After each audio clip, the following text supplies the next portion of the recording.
Hey everyone, welcome back to Love English Lab. I'm Charlotte, and I'm really happy you're here with us today because we're talking about something that can completely change the way you sound when you speak English. We're diving into the real secret behind natural pronunciation. And I'm Alex. If your goal is to sound clear, smooth, and confident when you speak English, not perfect, just natural, then you're in the right place. Make sure to subscribe and stay with us because today we're giving you something you can use immediately in real life. A lot of learners tell us the same thing. They say they know vocabulary, they know grammar, and they understand English pretty well. But when they speak, something still feels off. They don't feel natural, they don't feel fluid, and sometimes they don't even know why. Yes, and many people try to fix this by focusing only on individual sounds. They practice th, or r, or v, which is helpful, but natural pronunciation is so much more than single sounds. It's the rhythm, the stress, the music of English that truly makes you sound clear and confident. Exactly. And here's the interesting part. Natural pronunciation doesn't appear magically with time. It appears with habits. Small, simple habits that train your ear to hear English differently and train your mouth to follow that natural flow without thinking so hard. And that's what I love about what we're teaching today. It's not complicated. It's not technical. It's not about memorizing rules. It's a 3-step method you can use anywhere. Listening to music, watching a show, walking, cooking, whatever fits your day. Yes, this is pronunciation for real life. Because you don't master pronunciation by reading charts. You master it by hearing real English and letting your mouth copy the natural rhythm a little bit every day. And this method grows inside you slowly, almost quietly. You don't feel pressured. You don't feel overwhelmed. You just start noticing that your English sounds smoother and easier. And I want learners to understand this from the beginning. Natural pronunciation is not about losing your accent. It's about being clear. It's about being understood. It's about feeling comfortable when you speak, so your ideas come out naturally. Yes. When your pronunciation becomes natural and comfortable, everything gets easier.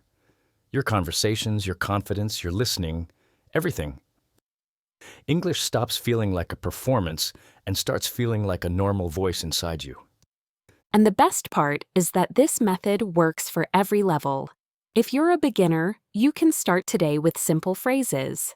If you're advanced, this will help you move into automatic, natural patterns. And today, we're going to show you how each step works with real examples and real conversations. Nothing theoretical, nothing complicated. These steps are connected. When you use them together, your ear and your mouth start working like a team. English begins to flow out naturally. So if you've ever said, I want to sound more natural, but I don't know how, then you're in exactly the right lesson. And by the end, you'll have a simple daily plan you can actually use in your normal life. So get ready. Your English is about to sound smoother, clearer, and much more natural. Shall we get started? Let's begin with step 1.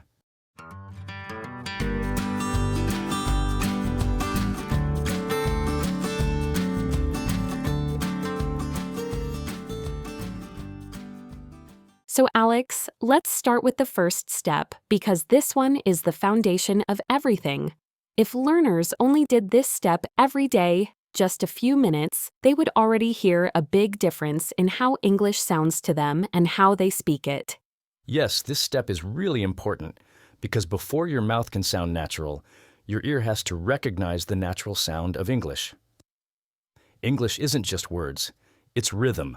It's stress. It's the rise and fall of sentences. When you start hearing those patterns, everything becomes easier. Exactly. Many learners try to fix their pronunciation by attacking individual sounds one by one. But when you do that without understanding how everything connects in real speech, the result feels choppy and slow. You sound like you're reading, not speaking. And that makes people feel frustrated because they practice a lot, but they don't hear improvement. But when your ear finally starts catching the natural flow of English, the brain relaxes. You stop fighting the language. You start absorbing it. And I love that word, absorbing, because that's exactly what this step is. You're not analyzing, you're not studying, you're just noticing how English actually sounds when real people use it in real conversations. Yes. Think about connected speech. Think about how native speakers blend words together. Instead of saying going to, people say gonna. Instead of want to, you hear wanna. But none of that feels natural until your ear gets used to it. And that's why this step is so important. You're teaching your brain, hey, this is what English really sounds like. For example, take a simple question like, what are you going to do? In natural English, it often sounds like, what are you going to do? And when learners start hearing those natural patterns, something amazing happens. They stop hearing English as a series of separate words. They start hearing it as a melody. And when you hear the melody, you can copy it. Yes, and copying becomes much easier. But the first step is recognizing it. For example, when someone asks, are you ready? The important part is the stress on ready and the rising tone at the end. Your ear has to catch that before your mouth can produce it. And what helps a lot is focusing on short, everyday phrases. Or when you hear, how are you doing? Don't break it into pieces. Listen to the natural version, which often sounds like, how are you doing? And just take the whole phrase as one sound. And here's something many learners don't know. You don't need to understand every word perfectly. You don't need to write phonetic symbols. You don't need technical explanations. Your brain learns best when it hears real English repeatedly, without pressure. Yes, the goal isn't to decode every sound. The goal is to let your ear get used to the flow. When you hear something like, I gotta go, don't worry about why got to becomes gotta. Just accept the sound. And once you accept the sound, your brain starts recognizing it everywhere. That's the real magic. Suddenly, you hear English differently. Another great thing is that you don't need an hour. Even 5 minutes a day can change everything. A short podcast clip, one scene from a show, a single conversation. Yes, and the trick is noticing. For example, if you hear someone say, is he busy? Pay attention to how is he blends naturally. Is he busy? And you can do this anywhere. On the bus, while cooking, before bed, during your break. It's not a study session, it's just listening for the rhythm and the music of English. And something important, don't judge yourself. Don't think, oh, I didn't understand that sentence. That's not what this step is about.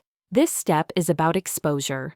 Just letting your ear swim in natural English. And when your ear starts recognizing the sound of English more naturally, your mouth will follow.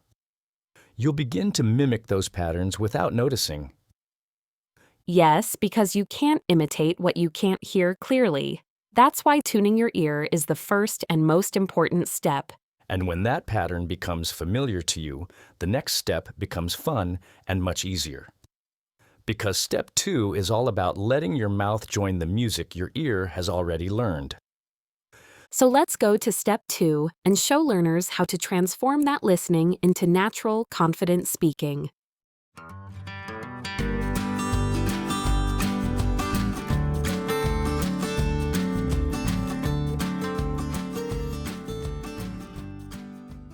Now that learners understand how tuning their ear works, this next step becomes much easier and much more fun. Because step 2 is when they actually start feeling the rhythm of English inside their own mouth. Yes, this is the moment when English stops being something you hear and becomes something you do. Step 1 lets your ear notice the music. Step 2 lets your mouth join that music. And when those two things work together, your pronunciation suddenly starts sounding more natural. And the key word here is mimic. Not repeat robotically, not force every sound. Mimic like you're matching the energy, the rhythm, the tone of a real speaker. It's the same way children learn their first language, and it works beautifully for English too. I always tell learners, you don't learn pronunciation by thinking, You learn it by copying. But copying the right thing, the melody, the emotion, the movement. And that's why shadowing is so powerful. You hear a phrase, and you try to say it at the same time as the speaker. You don't worry about perfect timing, you just try to follow the rhythm. And what's interesting is that the first seconds usually feel messy. You miss words, you stumble, but that's exactly what's supposed to happen. It means your mouth is waking up. It means you're training the muscles to move differently, faster, smoother. Yes, exactly. And I like to think of it like dancing. The first time you follow someone else's steps, you step on their foot or you lose the timing. But after a few tries, your body starts remembering the movement. Pronunciation works the same way. One thing that helps a lot is starting with short, everyday phrases. Something like, "How are you doing today?" And instead of saying it word by word, you shadow the natural version. "How are you doing today?" Even if your timing isn't perfect, your mouth starts feeling what real English sounds like. And the mouth loves repetition. If you take that same phrase and say it 3 or 4 times while listening to a native voice, the rhythm becomes familiar. It becomes easier to say without overthinking. Another great practice is pausing a clip and repeating a phrase with the same tone and emotion. For example, if you hear someone say, "I can't believe this," you pause and say it with the same surprise. Yes, the emotion is what makes your pronunciation alive. When people copy emotion, they automatically copy rhythm. And natural rhythm is what makes speech sound real. And I love adding another layer, recording yourself. I know many learners don't like hearing their own voice, but this is one of the fastest ways to improve. You record yourself shadowing a phrase, then compare. It's like giving yourself a private pronunciation teacher. It's so true.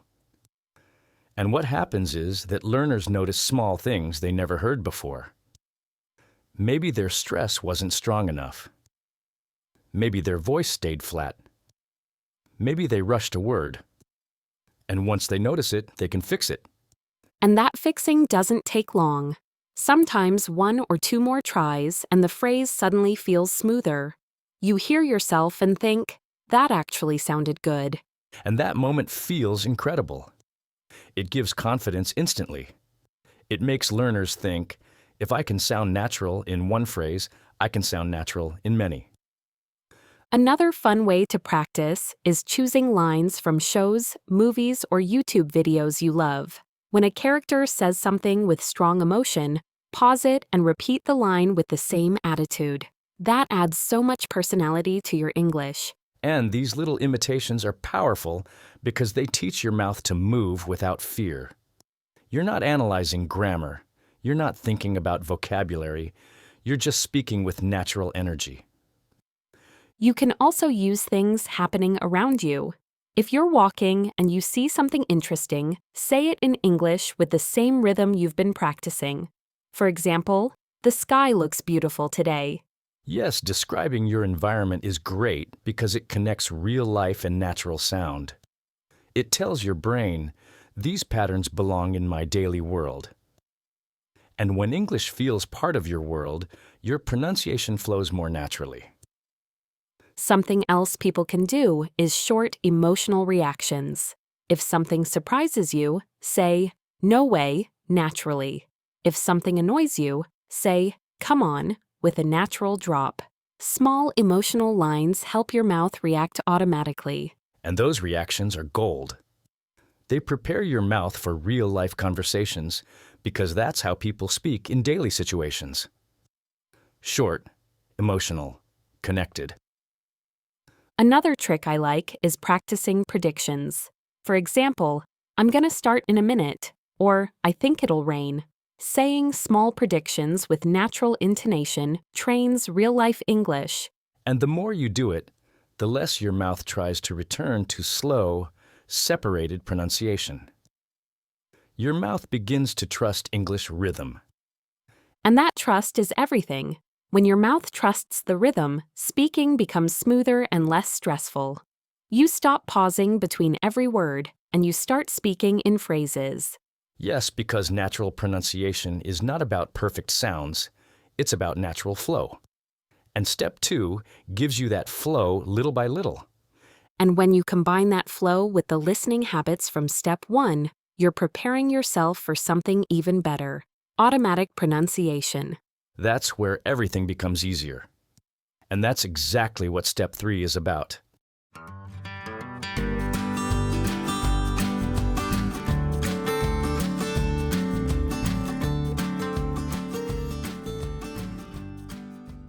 Now that learners know how to tune their ear and how to mimic the natural rhythm of English, this next step is where everything becomes automatic. This is the step where English sounds start appearing without planning every detail, almost like your mouth begins choosing the natural option by itself. Yes, this is when pronunciation stops feeling like an exercise and starts feeling like a reflex. And that's exciting, because automatic pronunciation is what makes English feel natural inside your life, not just during practice. And something learners need to remember is that automatic pronunciation doesn't come from long study sessions. It comes from small habits that repeat in the same moments every day. That repetition tells your brain, this sound belongs here, this rhythm belongs here. Exactly. One of the easiest automatic moments is a simple greeting. If every morning you say good morning with a smooth rhythm, your mouth starts treating English like a natural movement. You're not thinking about grammar. You're not correcting yourself. You're just speaking. Yes, these little phrases are powerful because you use them every day. And when your mouth repeats them naturally, the habit grows deeper. Even something like, "How's it going?" can become an automatic pronunciation anchor if you say it with natural intonation each time. Another great automatic moment is reacting to questions. When someone asks, how was your day? And you naturally say, it was good, placing clear stress on good, that's automatic pronunciation working. Your mouth chooses the pattern without needing guidance. And emotional reactions help with this step too. If you practice expressions like wow or really or oh no with real emotion, your mouth becomes used to producing quick, natural English. These expressions come out faster because they're connected to feelings. That's true. Emotional lines are perfect for automatic pronunciation because they're spontaneous. You don't plan them, they come from your reaction. And that reaction makes the rhythm stronger. Another helpful moment is using English during small routines. Before eating, saying, "Let's eat," with a natural fall in tone. Before leaving home, "Here we go," with a quick upward rhythm. Before sleeping, "Time to rest," with a softer drop. These repeated lines become part of your daily rhythm. And because they happen every day, your mouth starts memorizing them like a physical movement. It's like tying your shoes. You don't think about it. You just do it. Pronunciation grows the same way. The internal voice is also a huge part of step 3. If learners start asking themselves simple questions in English with natural rhythm, questions like, "What should I do next?" or "Do I have time?" everything changes. These small internal questions train your thinking. Yes, and once those internal questions appear with natural intonation, your speaking becomes smoother immediately. Your mouth doesn't need a warm-up because your brain was already practicing. Another great moment is when you feel something. If you're tired and think, "I need a break," with a gentle sigh in your voice, your brain connects emotion with English rhythm. That connection is powerful. And it's fun, too. When English becomes part of how you express feelings, not just something you study, the language becomes personal. It becomes your voice. That's what helps learners shift into automatic pronunciation. They stop treating English as a separate activity and start treating it as a natural voice they can use every day. Another simple way to build this step is making quick decisions in English. If you say, "I'll take this," or "maybe later," or "I'll wait," you practice real-life English with natural tone. These decisions happen constantly, so the habit grows fast. And automatic pronunciation doesn't require perfect accuracy. You don't need every sound to be perfect. What matters is keeping the natural flow. The rhythm does most of the work. Yes. When you stop focusing on perfect individual sounds and focus on rhythm instead, your speech becomes clearer. And that clarity grows with every automatic moment.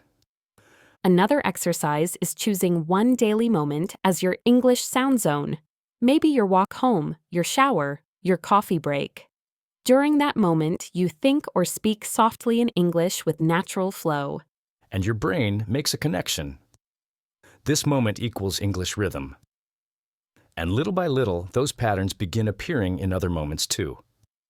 And that's the magic of this step. You don't push the habit, you let it grow.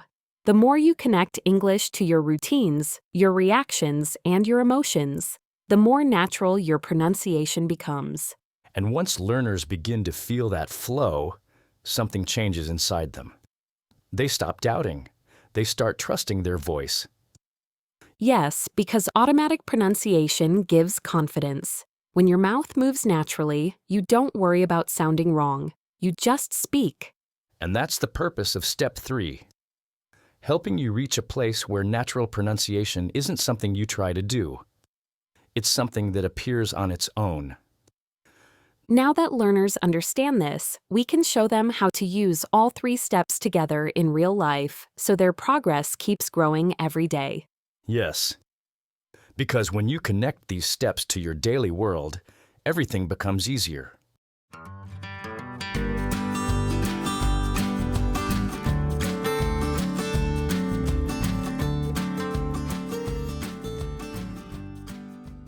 Now that learners know the 3 steps, this is where everything becomes real. Because understanding a method is one thing, but bringing it into your daily life is what transforms your pronunciation. The good news is that you don't need long study sessions. You just need small moments that repeat. Yes, small moments are the secret. People think they need hours of practice. But pronunciation grows inside tiny windows that already exist in your day. And each step fits naturally into different kinds of moments. Step 1 works during passive listening. Step 2 works when you can use your voice. Step 3 appears during your routines and reactions. Let's start with step 1, tuning your ear. This step is perfect for moments when you're already listening to something. If you're watching a show, instead of only focusing on the story, take a few seconds to notice the rhythm of a line. Maybe someone says, "Where were you?" and it sounds quick, almost like, "Where were ya?" That quick observation trains your ear instantly. Exactly. And it doesn't need to be a whole episode. Even one sentence can make a difference. Something like, "I'm heading out," or "I'll be right back." Hearing the melody of that sentence gives your brain valuable sound input. Another perfect moment for step 1 is when you're doing repetitive tasks, washing dishes, folding clothes, commuting, waiting in line. You can play a short podcast, a YouTube clip, or a song. You don't need to understand every word. You're just letting natural English enter your ear. And what I love is that you don't force anything. You don't pause. You don't analyze. You simply listen. Your brain notices patterns automatically. Now, step 2 works best when you can use your voice. For example, if you're at home or in a quiet place, take a short phrase from something you heard earlier and repeat it with the same rhythm. If you heard, "I'm walking to the store," you can repeat it naturally as, "I'm walking to the store," focusing on the flow instead of the words. And this works great with lines from shows or videos too. Maybe a character says, "Come on, let's go." You pause and repeat it with the same tone. That little imitation wakes up your mouth. Another trick is using vocabulary inside phrases. If the word is comfortable, don't say comfortable. Say, "I feel comfortable," with natural intonation. Words sound more natural inside phrases. Yes, because real English is built from phrases, not individual words. Step 2 also works while describing what you see. If you're walking and notice sunlight on a building, you might say, "It looks beautiful today," using natural stress. Yes, that connects real life with natural rhythm. Step 3, automatic pronunciation, appears in repeated routines. For example, if every time you leave home you say, "Here we go," with natural rhythm, your mouth connects that phrase to that moment, and it becomes automatic. Greetings are perfect too. If you say good morning every day with a smooth melody, your mouth memorizes that pattern. Emotional reactions work beautifully as well. When something surprises you, saying "really" with real tone or "oh no" when something goes wrong creates strong pronunciation reflexes. These reactions move fast. They carry emotion. They train your voice for real conversations. Another place for step 3 is your commute. Instead of staring at your phone, quietly ask yourself small questions like, "What do I need?" or "What's next?" These internal questions reinforce natural rhythm. And when your inner thoughts use English rhythm, your spoken rhythm improves automatically. You can also choose one time in your day as your English zone, maybe your shower, your walk, or your coffee break. During that moment, think or speak softly in English. And soon that moment expands naturally into other parts of your day. And learners should remember that none of these steps require perfection. If your pronunciation feels messy sometimes, that's normal. Messy means you're moving. Yes, flow matters more than accuracy. If you keep the rhythm alive, clarity comes with time. And when learners feel a small shift, a phrase coming out smoother, they realize the method works. And they understand pronunciation isn't about sounding like someone else. It's about building a voice in English that feels natural.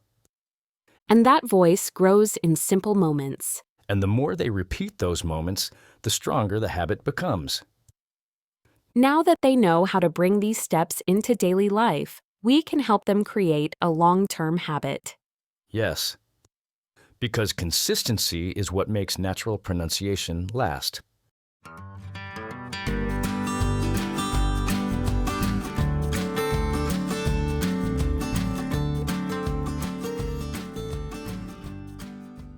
Now that learners understand how to use the 3 steps in real life, the next question is how to turn this into a long-term habit. Natural pronunciation doesn't grow in a day. It grows slowly but strongly when the routine feels light and sustainable. Yes, and one of the biggest problems learners face is trying to change everything at once. They try to speak with perfect pronunciation all day, and after a few hours they feel tired or frustrated. Nothing is wrong with them. They just tried too much too fast. Exactly. The goal is not to speak perfectly all day. The real goal is to repeat small English moments consistently. These small moments build the habit much faster than long sessions. Consistency beats intensity every time. If you practice even one small phrase a day, your ear and mouth move forward. But if you wait for the perfect moment to study for an hour, weeks can pass without real progress. And one way to stay consistent is using triggers, small actions that remind your brain to switch into English. For example, when you put on your headphones and hear your favorite song, you can shadow one line. That moment becomes a pronunciation trigger. Or when you open your laptop for English study. If you start by saying, "Let's begin," with smooth rhythm, your mouth understands. This is my English voice moment. And celebrating small wins really helps. Many learners wait to feel proud until they're perfect, but perfect doesn't exist. A real win is when a phrase sounds a little smoother than before. Saying, "That sounded good," gives your brain a reward. And the brain loves rewards. Even small moments of pride build motivation. Another way to keep the habit alive is rotating your focus every few weeks. Maybe shadowing in the morning for 2 weeks, then mimicking lines from shows, then practicing emotional reactions like "really" or "nice." Rotation keeps your mind fresh. It keeps the habit from becoming boring. You want pronunciation to feel alive, not mechanical. And learners should avoid measuring progress by accuracy. Progress appears first in flow and comfort, not in perfect sounds. Yes. Natural pronunciation is about rhythm and clarity, not perfection. You don't correct every detail while speaking. You just keep the flow. And a great sign of progress is when natural expressions appear automatically. You drop something and say, "Oh no," without thinking. Or you hear something surprising and say, "Really?" naturally. These small moments mean something big is happening. Protecting your English environment also helps. This doesn't mean listening to English all day. It means small doses. 10 minutes of a show, a clip, a song. These small sounds keep your rhythm active. And if learners stop practicing for a while, there's no need to worry. Once your ear and mouth learn natural patterns, they come back quickly. Pronunciation is a physical skill, and physical skills return fast. Yes, it's like riding a bike. Even after a long break, your body remembers. Pronunciation works the same way. Another great trick is using English to motivate yourself. Saying, "I'm improving," or "keep going," with natural intonation trains pronunciation and confidence at the same time. These motivational lines build emotional connection to the language. And learners should avoid trying to sound like native speakers on day one. That creates pressure. Natural pronunciation should feel comfortable. Rhythm matters more than accuracy. With enough repetition, accuracy grows naturally. I love the idea of identity moments. Small moments where you imagine yourself speaking confidently. You think, "This is my English voice." Even alone, these moments build strength. Yes. Pronunciation is a skill, but it's also identity. When you feel like someone who can speak naturally, your voice follows. Challenges help too. Maybe one week focus on natural questions. Another week on emotional reactions. Small challenges make progress visible. And seeing progress, even small progress, keeps you going. And after a while, something amazing happens. You're speaking English, and suddenly a phrase flows out smoothly without effort, and you realize that sounded natural. And it feels real. Because it came from you. And now we can finish with a final reflection to connect everything emotionally. Perfect. Let's wrap it up.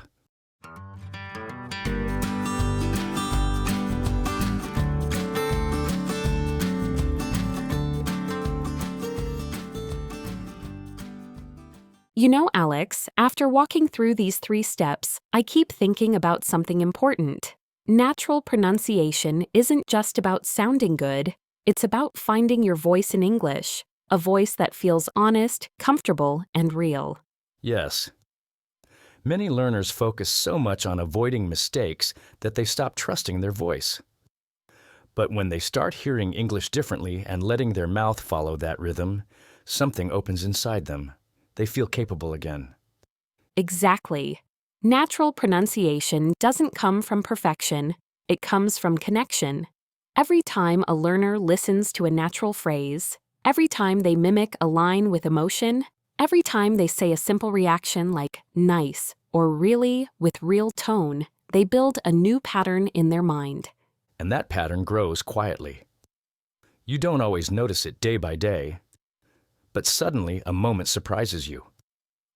You greet someone and "good morning" comes out smoother.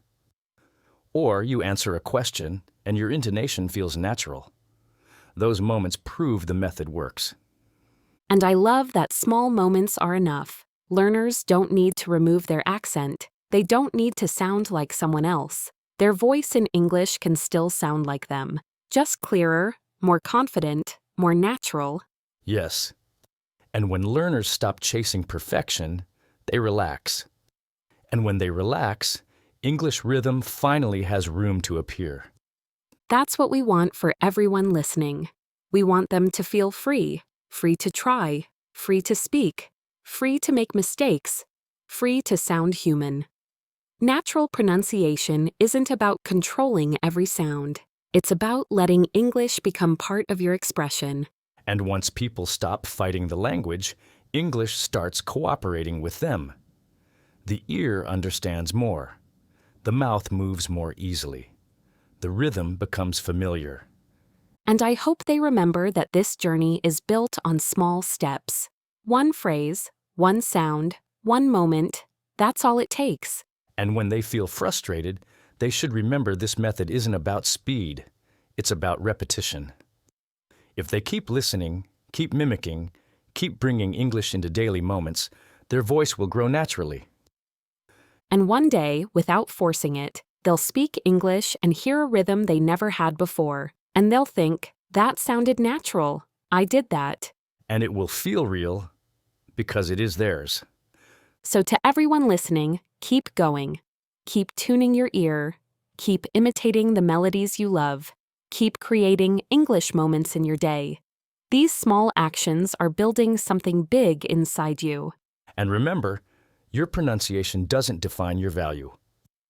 What matters is clarity, confidence, and connection. And you should be proud. Natural pronunciation takes patience, but it gives you a powerful gift, confidence in your own voice. Thank you for joining us today. We hope you feel inspired to live your English, not just study it. And we'll be here with you every step of the way. Until next time, keep listening, keep speaking, and keep letting your natural English grow. See you soon on Love English Lab.